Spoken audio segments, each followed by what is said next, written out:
आप सभी को जय मसीह की द बाइबल पोर्शन में आपका स्वागत है।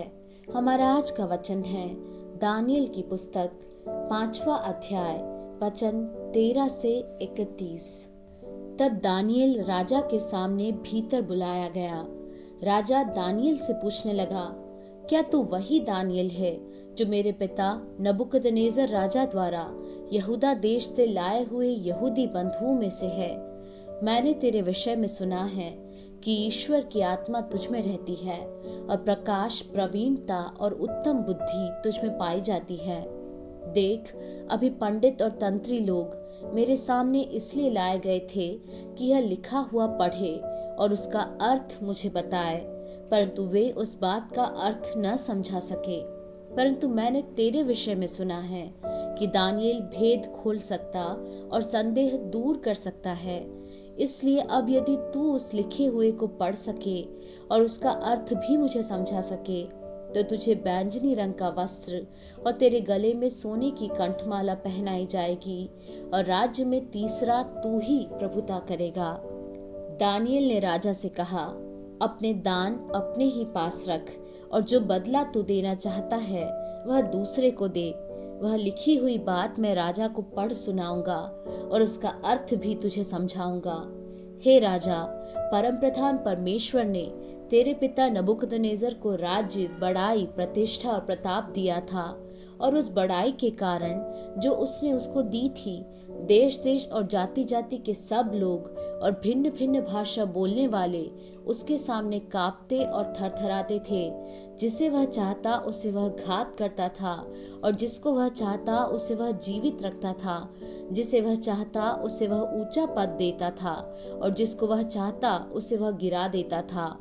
परंतु जब उसका मन फूल उठा और उसकी आत्मा कठोर हो गई, यहाँ तक कि वह अभिमान करने लगा, तब वह अपने राज सिंहासन पर से उतारा गया और उसकी प्रतिष्ठा भंग की गई।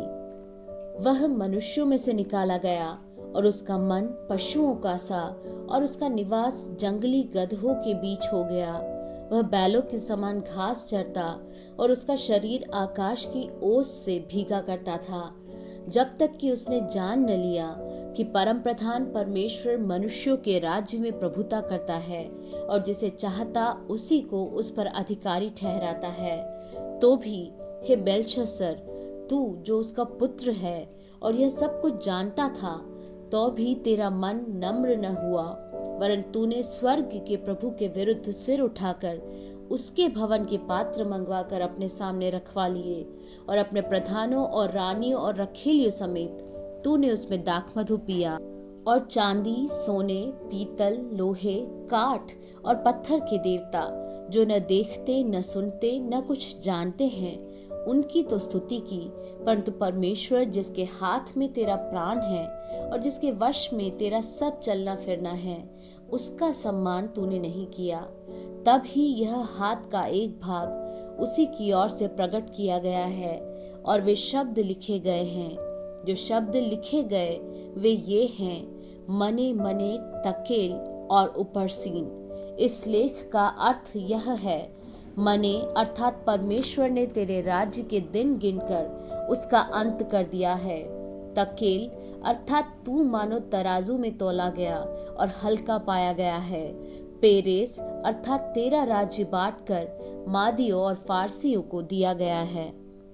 तब बेलशस्सर ने आज्ञा दी और दानियल को बैंजनी रंग का वस्त्र और उसके गले में सोने की कंठमाला पहनाई गई और ढिंढोरिये ने उसके विषय में पुकारा कि राज्य में तीसरा दानियल ही प्रभुता करेगा।